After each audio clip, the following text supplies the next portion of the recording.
The twins were 6 days old when I noticed the suitcase was gone. I hadn't slept more than 40 minutes at a stretch since Amara and Zoe came into the world, so at first I thought I was hallucinating. The bedroom closet door hung open at 2 in the morning, and the darkness inside looked different, emptier, like a mouth after a tooth had been pulled. I stood there in the hallway in my nursing gown, one baby pressed against my chest, the other finally quiet in her bassinet, and I stared at that closet trying to convince myself I was wrong. I was not wrong. The large black rolling suitcase that my husband Dominic had owned since before we met, the one with the broken zipper pull he always meant to fix, was gone. His dress shoes were gone. The toiletry bag that lived on the second shelf. Gone, gone, gone. Like something had reached inside our life and scooped out everything that belonged to him. I called his phone. It rang 4 times and went to voicemail. I called again. Same thing. I sat on the edge of the bed with baby Amara still latched, and I listened to his recorded voice tell me he wasn't available, and something cold moved through my chest like a draft from under a door that should have been sealed shut. His keys were on the kitchen counter, but his car was not in the driveway. I had just given birth to his daughters 6 days ago. I had 37 stitches. I had not yet figured out how to climb stairs without holding the wall. And somewhere in the middle of a Tuesday night, my husband had packed a suitcase and driven away without waking me, without leaving a note, without saying a single word. I didn't cry right away. I think I was too stunned for tears. I just sat there in the kitchen under the yellow light with both babies finally asleep in their bouncer seats, and I stared at his keys on the counter like they were a message I didn't know how to read. It wasn't until morning that I found the text. He had sent it at 1:47 a.m., while I was likely asleep in the few minutes between feedings. 7 words. That was all. 7 words after 4 years of marriage, after 2 daughters, after everything we had built together, and everything I had believed about the man I married. I can't do this. I'm sorry, Naomi.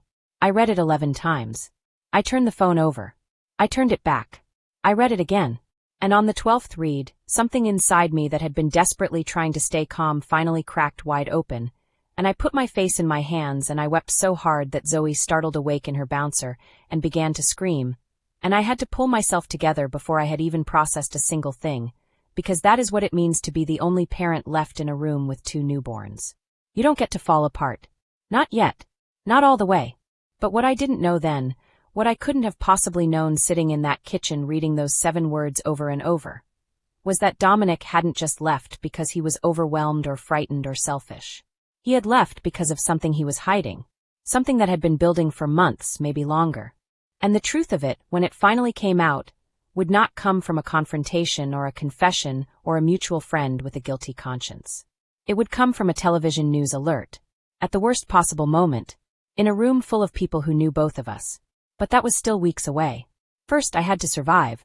My mother arrived the next morning with 2 bags of groceries, a casserole dish, and the particular expression she wore when she was furious but had decided to be practical about it first. She didn't ask me how I was. She walked through the front door, set the groceries on the counter, looked at the twins in their bouncers, looked at me sitting on the couch in yesterday's clothes with dried milk on my shoulder, and said, "Have you eaten?" I hadn't. I told her so. She nodded like this confirmed something she had already suspected about the entire situation, and went directly to the kitchen. My mother, Gloria, had never fully trusted Dominic. She had never said this outright, she was too disciplined for that. But I had always felt it in the particular way she watched him at family dinners, attentive and still, like a woman cataloging evidence. When I had announced my pregnancy, her first response had been to ask whether we were doing well financially. Not congratulations.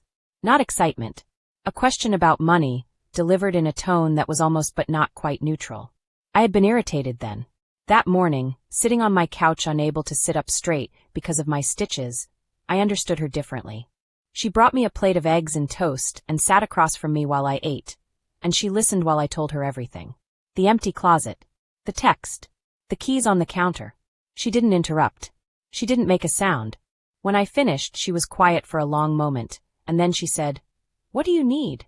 Not, "I told you so." Not, "I always knew." Just, "What do you need?" I could have collapsed into her right then.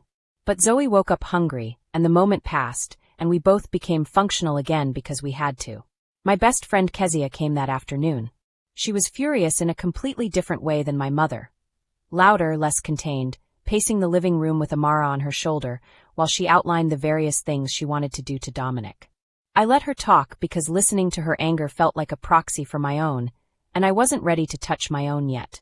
My anger was sitting behind a glass wall somewhere inside me, enormous and very still, and I knew that if I got close to it, if I really pressed my hands against that glass, the whole thing would shatter, and I would be unreachable for days. I had 2 six-day-old babies. I couldn't be unreachable. Has he called? Kezia asked, pausing her pacing. No. Has he responded to your messages? No. She made a sound I can't quite reproduce in words. Naomi, you need to call a lawyer. He just left. It's been 1 day. He left you 6 days postpartum with newborn twins and a 7-word text message. You need to call a lawyer. I knew she was right. I knew it the way you know something that you're not yet emotionally prepared to act on. The way you know you need to go to the doctor, but you keep finding reasons to wait 1 more day. Calling a lawyer meant accepting that this was real.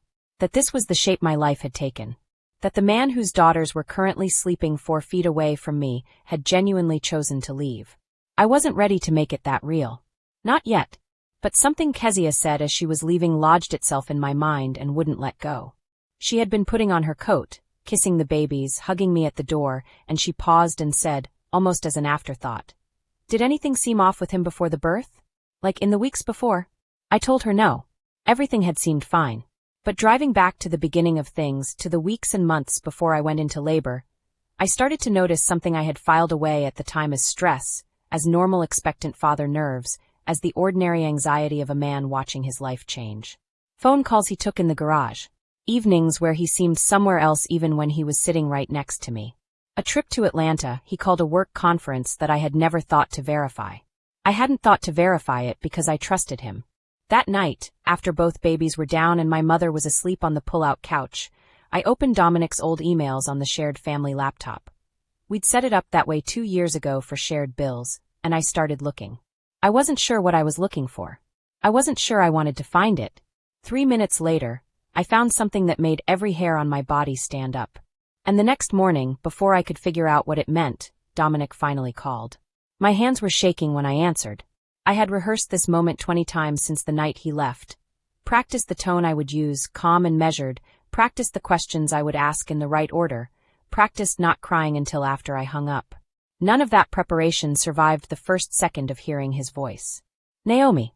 He sounded tired. He sounded like himself and nothing like himself simultaneously.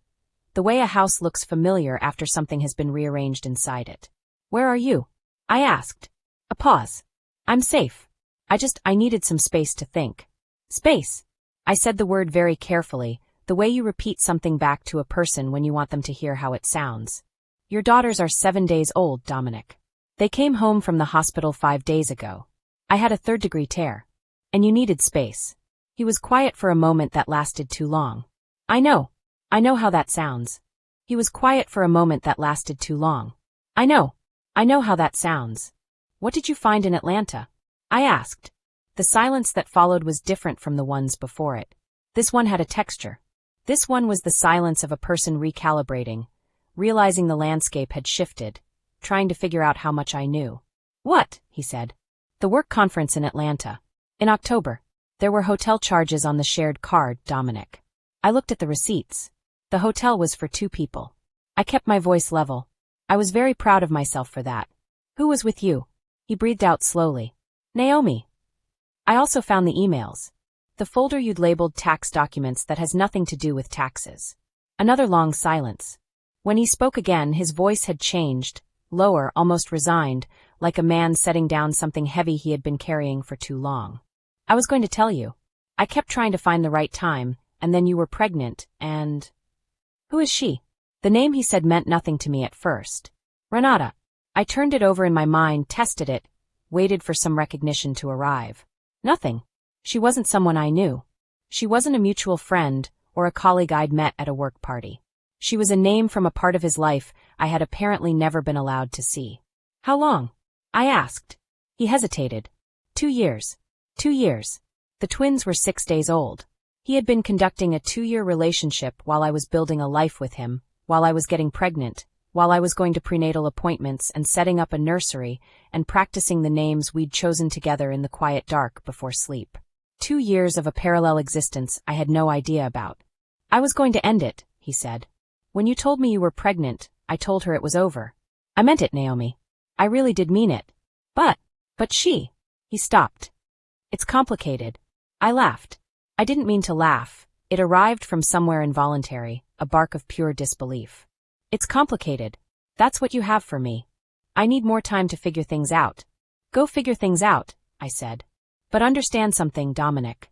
While you're figuring things out, I am here alone with our newborn daughters. While you're figuring things out, I am healing from surgery and feeding 2 infants around the clock, and trying not to have a complete breakdown. So figure things out as fast as you can, because whatever you decide, it is going to have consequences for the rest of your life. I hung up before he could respond. I sat in the silence of the kitchen for about 30 seconds. Then Amara started crying, and Zoe joined her a moment later, and I got up and went to them, because that was the only direction available to me. Forward. Always forward. What I didn't tell Dominic on that call was what else I had found in those emails. Something that had nothing to do with Renata. Something that made the affair look almost ordinary by comparison. I hadn't told him because I wasn't sure yet what it meant. I hadn't told him because I needed to understand it first. But someone else already understood it. And they were about to do something about it. If you're listening right now, help me prove something wrong. My mother said I wouldn't even reach 100 subscribers, but I believe stories like this deserve to be heard. Help me show her that these tales matter. Please subscribe, and let's keep breathing life into stories that were never meant to stay silent. Now let's continue. 3 weeks passed. In those 3 weeks, I learned that a human body can function on less sleep than seems biologically possible. I learned that I could change a diaper with my eyes mostly closed, and prepare a bottle one-handed while bouncing a screaming infant on my hip. I learned that the word exhausted had layers I had never previously accessed, that there was a depth to it where you stopped feeling tired and just felt empty, a vessel moving through motions by memory rather than will. My mother stayed for the first 10 days. Kezia came every other evening. My neighbor Mrs. Fontaine, a 72-year-old retired nurse who had raised 5 children, started appearing at my door at random intervals with food and no-nonsense advice delivered with the confidence of someone who had simply seen everything. I was surrounded by women holding me upright, and I was grateful for it in a way that was almost painful, the kind of gratitude that makes you aware of how much you were carrying before people started helping. Dominic texted occasionally. Short messages, careful, like a man navigating a minefield he himself had planted. Checking in on the girls. Asking if I needed anything. I responded with updates about Amara and Zoe because they deserved a father who knew they were thriving, even if I felt nothing but cold fury every time his name appeared on my screen. He did not come back. He did not ask to visit. He did not offer any timeline or any plan. He was somewhere. I didn't know exactly where, though I suspected he was with Renata. And I was here, and the distance between those two facts was something I was learning to live inside of. What kept me moving in those 3 weeks was the girls. This is not a metaphor or a romanticization. It was the simple, undeniable, biological reality that Amara and Zoe needed me to be functional. So I was functional. They needed to be fed every 2.5 hours, so I was awake every 2.5 hours. They needed to be held and spoken to and looked at with complete attention, so I held them and spoke to them and looked at them, and somewhere in the middle of all that necessity, I found something I hadn't expected to find. Myself. Or a version of myself I hadn't known was in there. I had spent 4 years building my identity around being Dominic's wife. I know that sounds like an indictment, and maybe it is, but it was also just the truth of how the marriage had arranged itself. I had moved cities for his job. I had made my freelance writing career flexible to accommodate his schedule. I had organized our social life around his preferences and talked to his family more than mine and deferred to his opinion on finances and home decisions in ways I had called compromise at the time, but was starting to re-examine. Alone with 2 babies at 3 a.m, I was nobody's wife. I was just Naomi. Naomi who could keep 2 human beings alive in a state of near-total sleep deprivation. Naomi who had more stamina than she'd ever given herself credit for. Naomi who was, it turned out, quite capable. I started writing again. Not much, a few paragraphs in the notes app on my phone while babies slept on my chest. But the voice was there, and it felt like touching a live wire, something electric and present that hadn't been fully accessible in a while. It was during one of those late-night writing sessions, babies on me, phone in hand, that I opened the news app out of habit. And there, in the rotating carousel of top stories, was a headline that stopped everything. Not because it was about Dominic. Not yet. But because it contained a name I recognized from those emails I had found on the shared laptop. A name I had been quietly researching for 3 weeks, trying to understand what I had stumbled onto. The headline read, Federal investigators launch probe into financial misconduct at Hargrove Capital Partners.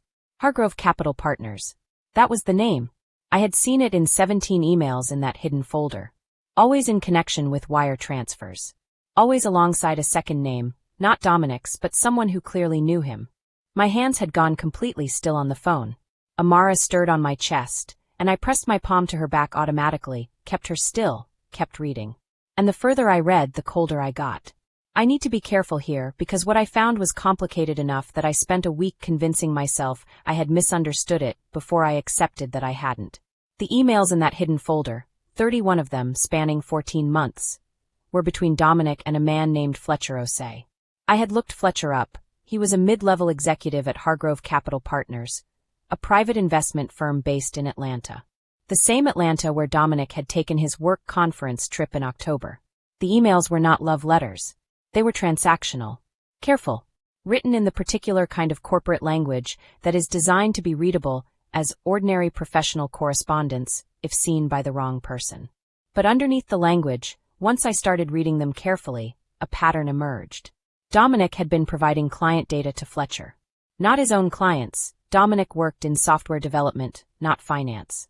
But he had access to a database through his employer, a technology firm that handled back-end infrastructure for several financial institutions. And over the course of 14 months, he had been extracting and delivering specific client information to Fletcher Osei, who was using it in ways the emails were too careful to specify, but which were not difficult to infer. I am not a lawyer. I want to be clear about that.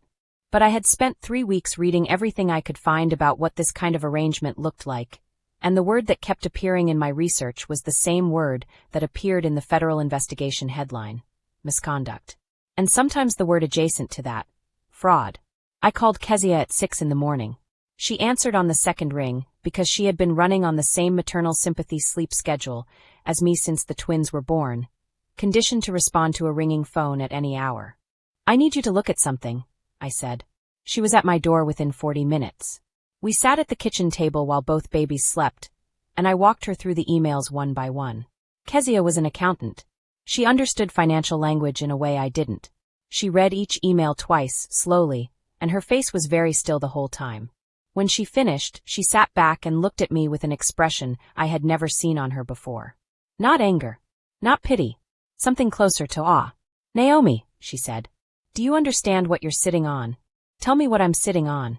This man used access to client data to give someone an illegal trading advantage. That is insider trading, at minimum. If they can connect these emails to actual trades, and they will be able to, if the federal investigation is what that headline says it is, your husband is looking at serious federal charges. She paused. Did he know you found these? No. You need a lawyer. Not for the divorce. For this. She tapped the laptop. Naomi, if investigators come here looking for this and you've had access to it and said nothing. I know, I said. I know. I had known for 3 weeks. I had been frozen between knowing and not knowing what to do with what I knew, because doing something with it meant making everything irrevocable. It meant not just ending a marriage, but potentially testifying against the father of my daughters. It meant opening a door I could not close. But I also understood, sitting at that table in the early morning light, that the door was already open. It had been opened by Dominic when he made those choices, and then left me alone with a laptop that contained evidence of them.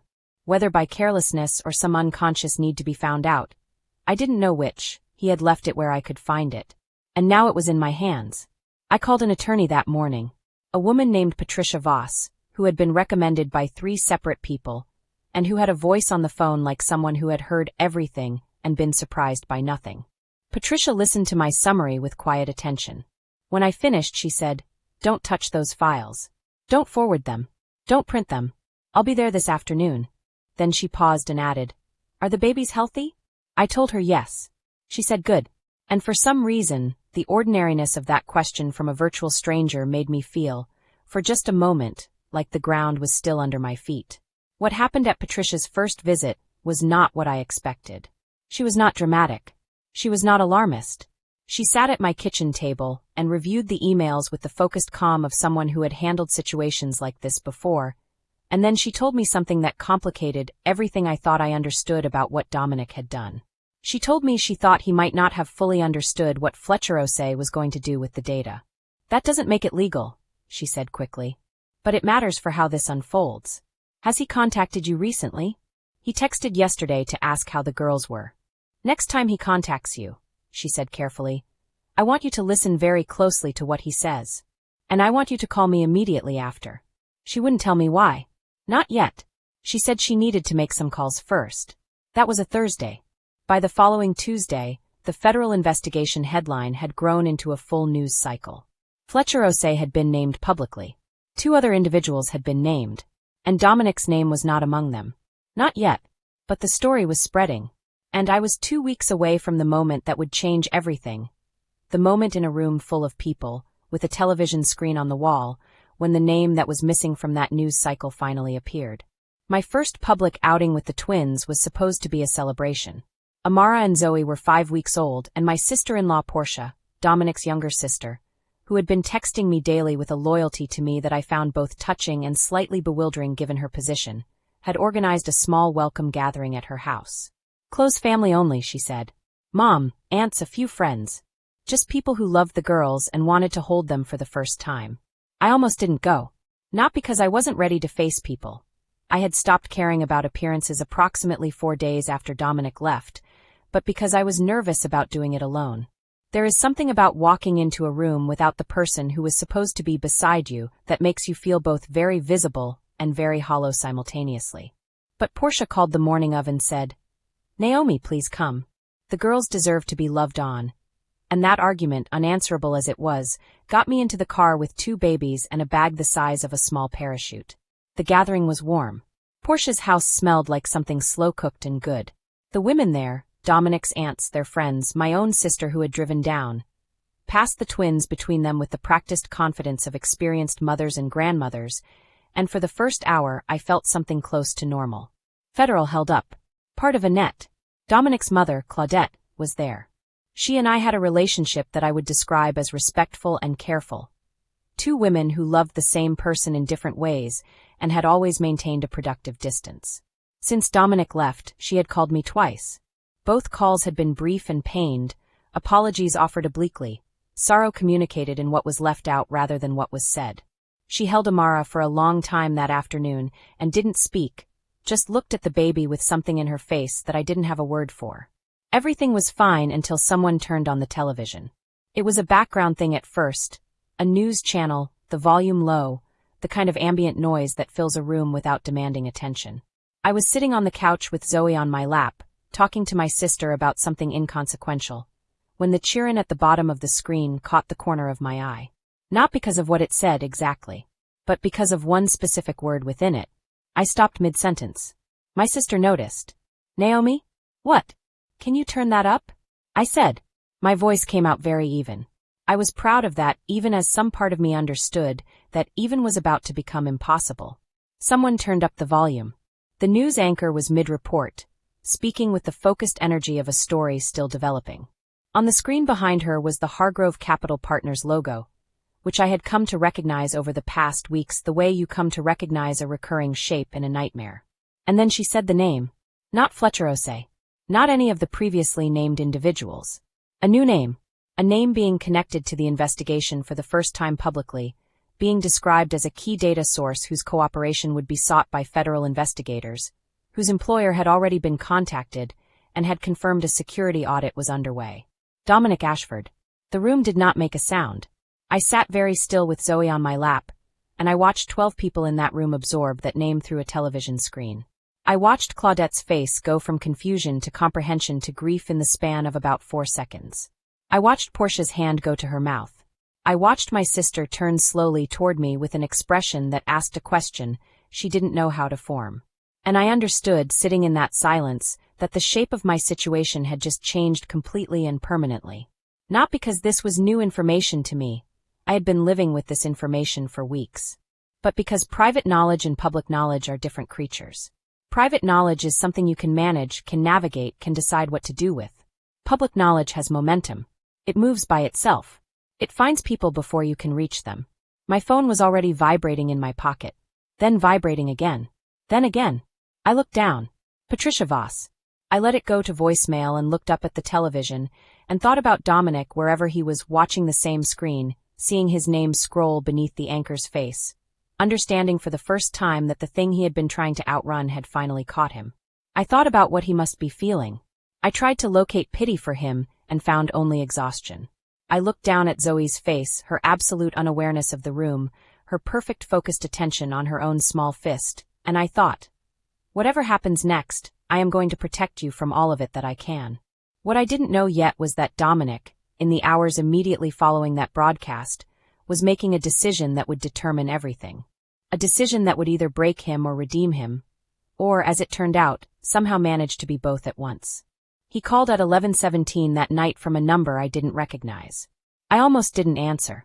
I was in the middle of the night feeding cycle, Amara on my lap, the house dark and quiet the way it got between 2 and 4 a.m. when the rest of the world seemed to have suspended itself. But something made me pick up. Maybe the hour. Maybe instinct. "It's me," Dominic said. His voice was different. Not tired the way it had been the first time we spoke after he left. Tired in a way that goes past tired and arrives somewhere on the other side, scraped thin, like something stretched past its capacity. "I saw the news," I said. "I know. I need to tell you something." A pause. "I need to tell you what actually happened." I waited. What he told me over the next 40 minutes was not what I expected. Not a confession designed to minimize. Not the polished version a guilty man builds when he knows the story is coming out anyway. It was messy and nonlinear, and twice he stopped completely for long enough that I thought the call had dropped, and both times he came back and kept going. The picture that emerged was this. 18 months ago, Fletcher Osei had approached Dominic not as a co-conspirator, but as a client. His company had hired Dominic's firm for a software consultation. During that engagement, Fletcher had discovered, through professional proximity, not through anything Dominic had disclosed, that Dominic had access to certain financial databases. And Fletcher had begun, incrementally over many months, to pressure Dominic to provide information from those databases. Not all at once. Not in ways that announced themselves clearly as illegal. Small requests first. Information that seemed adjacent to compliance. Framed always as gray area, as industry standard, as something everyone did.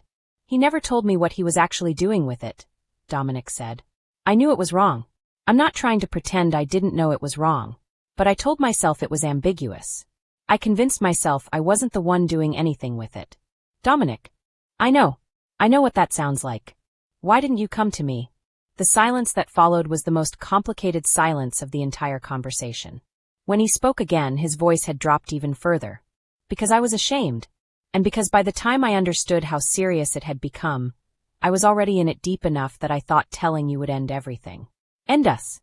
So you ended us yourself?" "Yes." No argument. No defensive softening. Just yes. He told me he had been contacted by Patricia Voss, my Patricia, my attorney, 3 days earlier. She had found him through his employer's legal team, who was already in contact with federal investigators. She had told him, in terms he said were very clear, that there was a potential path through this that did not end in indictment, but that it required full cooperation and full disclosure, and that it required coming forward proactively rather than waiting to be compelled. "She said you already knew," he said. "The emails. I found them 3 weeks ago." Another long silence. "Why didn't you turn them over immediately?" I thought about how to answer that. I thought about the 3 weeks I had spent in the dark with those emails and 2 newborn babies and a marriage in ruins, trying to figure out what the right thing was when everything I could do hurt someone.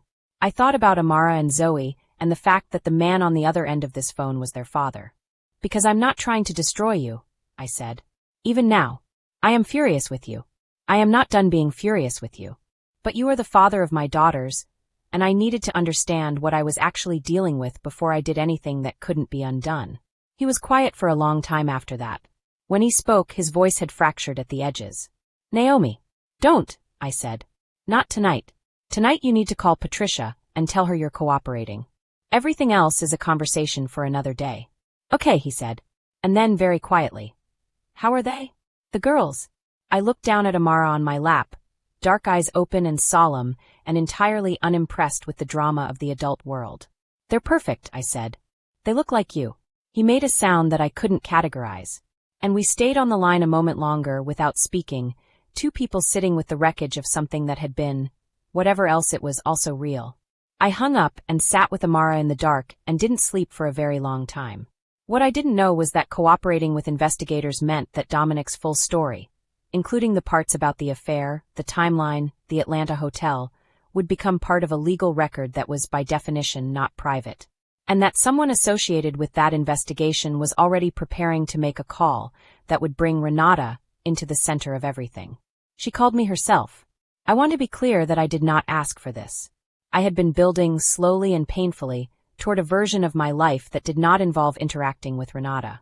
I had decided that she was not relevant to my story going forward, that she was a detail in the chapter that was closing rather than a character in whatever came next. And then she called my phone on a Wednesday afternoon, and I answered because the number had a Georgia area code, and I'd been waiting on a call from Dominic's attorney's office about the investigation timeline. "Is this Naomi?" The voice was clear and measured, the voice of a woman who had thought carefully about what she was going to say before she dialed. I said yes. She said her name, and I went completely still. "I know you don't want to hear from me," she said. "I'm going to keep this short." What she told me, in the careful, measured sentences of a woman who had clearly rehearsed this conversation, was something I had not known and had not anticipated. She and Dominic were not together. Had not been together since before the babies were born. She was precise about the timeline in a way that suggested she wanted me to know she wasn't claiming to be a victim, but also wasn't willing to be made into a villain without context. "He told me about you from the beginning," she said. "I want you to know that I knew he was married. I'm not going to pretend otherwise. I didn't say anything. I was very focused on not saying anything until I understood where this was going. What I didn't know," she continued, "was what he'd gotten involved in with Fletcher Osei. He never told me. And when investigators reached out to me last week as part of the background inquiry, I told them the truth. Everything I knew." A pause. "I also told them that Dominic had been trying to end his arrangement with Fletcher for months before everything collapsed. That he had pushed back. That there were messages between him and Fletcher that would show it." I was very quiet for a moment. "Why are you telling me this?" "Because someone should know that the complete picture is more complicated than the headline," she said. "And because you are the mother of his children, and those children are going to have to navigate what happens next. And I thought you deserved to know that the man you married was not entirely what the news cycle is making him look like." Then she was done. She did not ask for forgiveness. She did not make any request. She said she hoped the babies were well, and she hung up. I sat with the phone in my hand for a long time after that. I had spent weeks constructing a clear internal map of who was culpable in my disaster of a year. Dominic, obviously. Fletcher Osei. The whole cascading consequence of choices made by people who thought they could manage what turned out to be unmanageable. Renata had occupied a defined space in that map. The other woman, the cause of harm, the figure it was easiest to condense my pain into. But she had just called me to give Dominic information that helped him. Not because she owed him anything. Not because it benefited her. Because she thought it was the true and complete version of what had happened, and she believed it mattered. I didn't know what to do with that. I didn't know how to file it. I put it aside and went to pick up my daughters from my mother's house and fed them their evening bottles and didn't think about it. Or tried not to. Patricia called 2 hours later with an update on the investigation. She used a phrase I wrote down on the back of an envelope: substantial cooperation credit. She said Dominic had provided everything requested. She said the investigation was progressing in a direction that appeared to be focusing primarily on Fletcher Osei and the trading infrastructure. She said Dominic's voluntary proactive cooperation, combined with documented evidence that he had pushed back against escalation, was being viewed favorably. "What does that mean in practical terms?" I asked. "It means he may come through this without criminal charges," she said. "It is not guaranteed, but it is possible." I absorbed that. I tested it against everything I felt, looking for what it produced. Relief was in there somewhere. Complicated relief, the kind that doesn't feel clean, that arrives wrapped in grief and anger, and the exhaustion of a woman who has been holding too many things at once for too many weeks. "Whatever happens with the investigation," Patricia said carefully, "you still have decisions to make. About the marriage. About financial arrangements. About custody. None of that changes based on the federal outcome. I know, I said. Do you know what you want?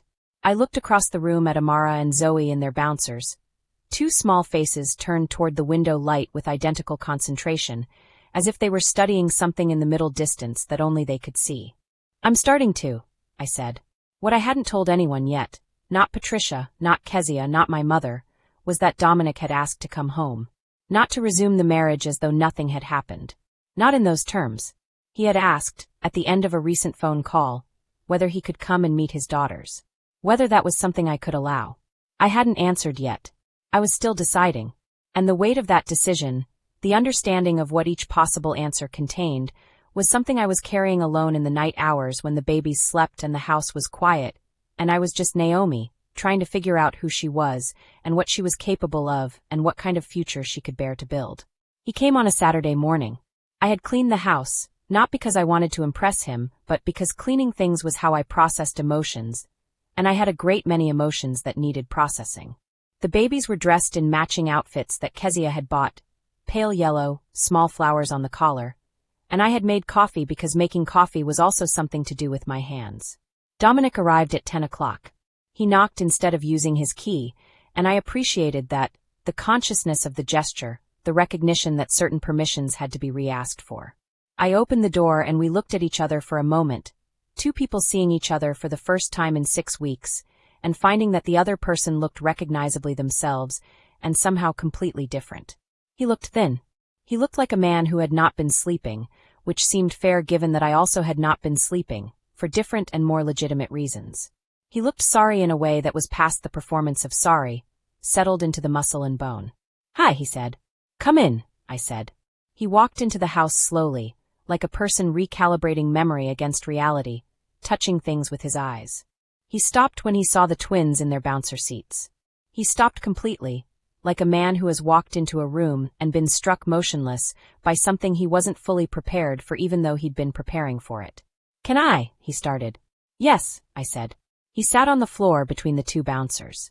Amara looked at him with the placid gravity she applied to all new phenomena. Total attention, no immediate verdict. Zoe grabbed his finger when he offered it, the reflexive, total grip of an infant, and his face did something that I didn't look away from and couldn't describe to you accurately.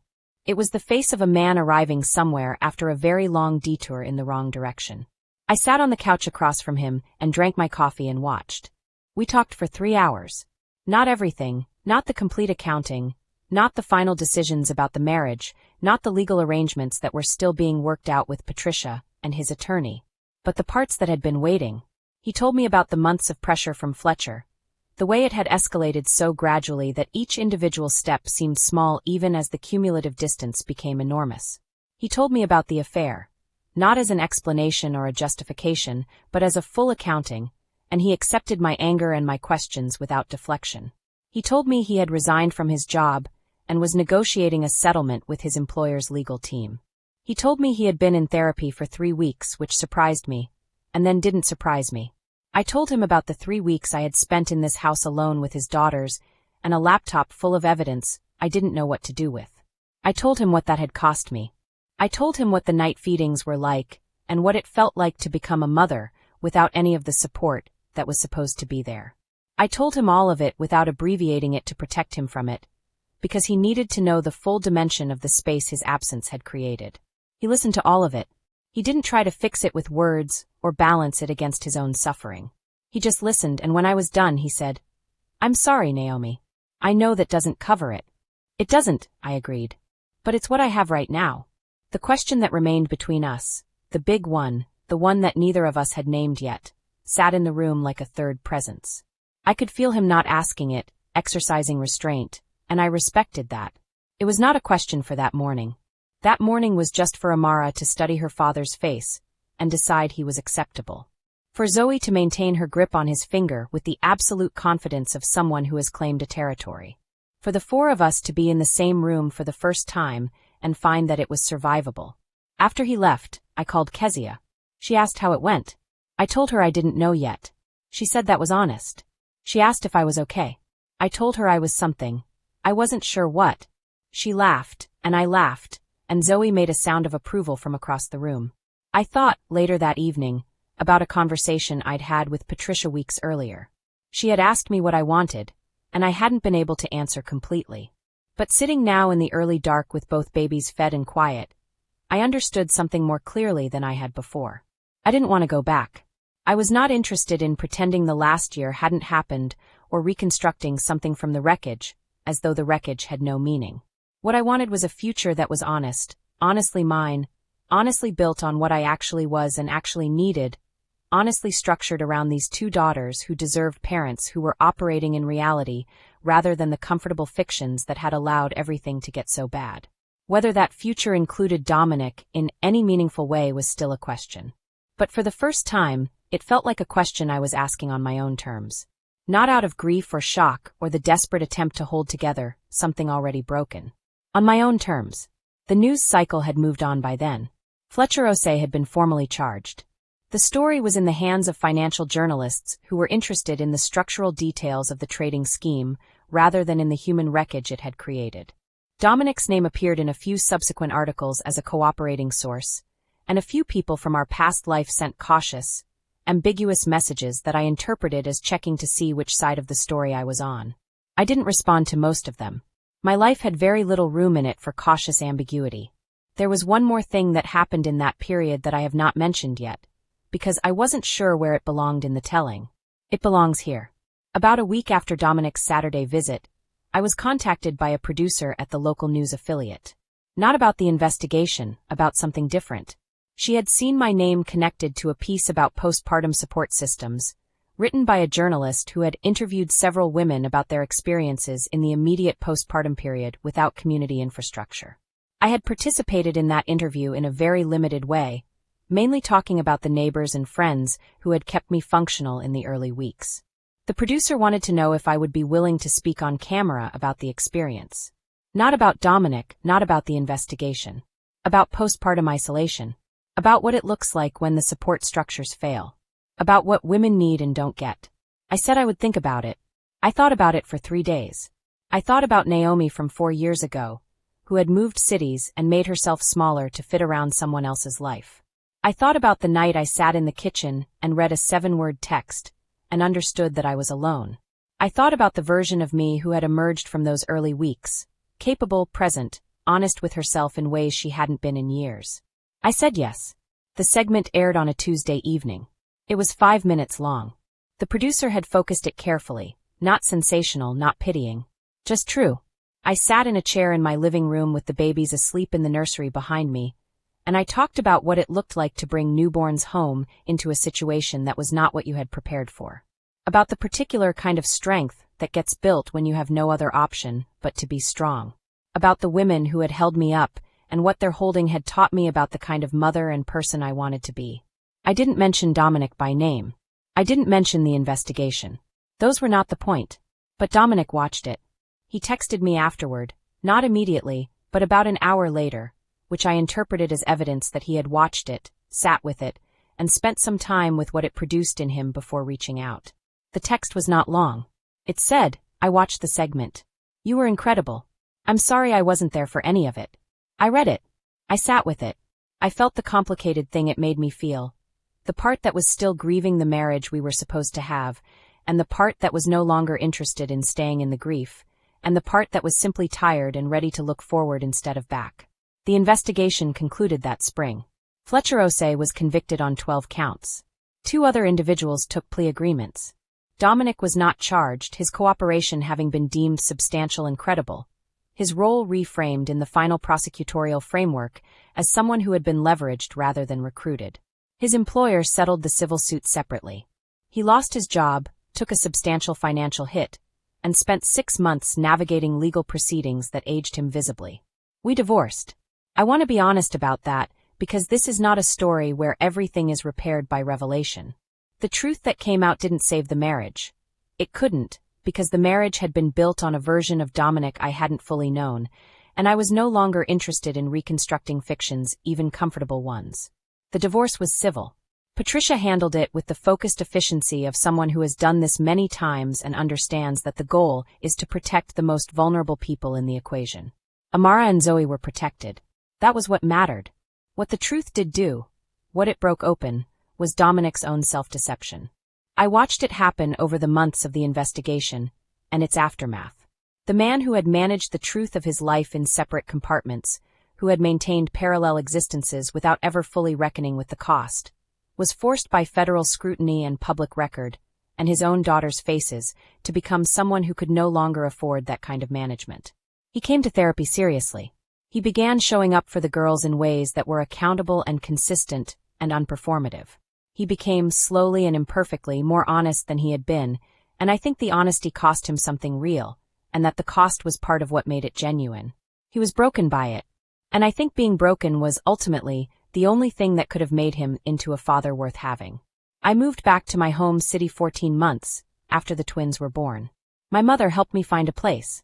Mrs. Fontaine came for a long weekend to help unpack, and spent most of it holding babies and dispensing wisdom with the confidence of a woman who has survived everything and expects to survive whatever comes next. I started writing again. Really writing, not notes in a phone app, but work. Honest work about the things I actually knew, which turned out to be more interesting and more varied than I had given myself credit for. I started a column about parenting in circumstances that weren't planned, about the particular education that arrives when life refuses to go the way you arranged it. I am not finished. I want to be clear about that. I am 31 years old with twin daughters and a life that was rearranged by events I did not choose, and I have not figured out everything. And there are days when the old grief comes back like weather, sudden and physical and unannounced. I am not a success story that wraps up cleanly. I am just a woman on the other side of something hard, still in the middle of the next thing, which has not resolved yet either. But I am Naomi. That has not changed. If anything, it is more true now than it was before, more present, more mine. The woman who sat in a kitchen at 2 a.m. reading a 7-word text and didn't know how she would survive is the same woman writing this. And she did survive, and the surviving made her into someone she hadn't known she was capable of being. Amara and Zoe are 1-year-old this month. They are loud and curious and thoroughly convinced that the world was created for their entertainment. They look like Dominic around the eyes, that still catches me sometimes, the sharp sweetness of it, and they have my grandmother's mouth and my own tendency to study things with a concentrated attention that misses nothing. They don't know anything yet about the year they were born into. They will someday. I am already thinking about how to tell them, how to tell the truth without weaponizing it, how to give them a father and a mother who are both fully real to them. Not saints, not villains, but people who made choices and lived with the consequences and tried to do better. That is the only story I know how to tell them. The true one. The news alert that broke Dominic was just a moment in a long sequence of moments, a crack of light through a closing door. But sometimes that is all it takes. One moment of forced visibility, one thing made public that could no longer be managed in private, for the whole architecture of denial to come down. And in the rubble of what came down, something else was built. Smaller maybe, less decorative, but honest to the foundation. I'll take that.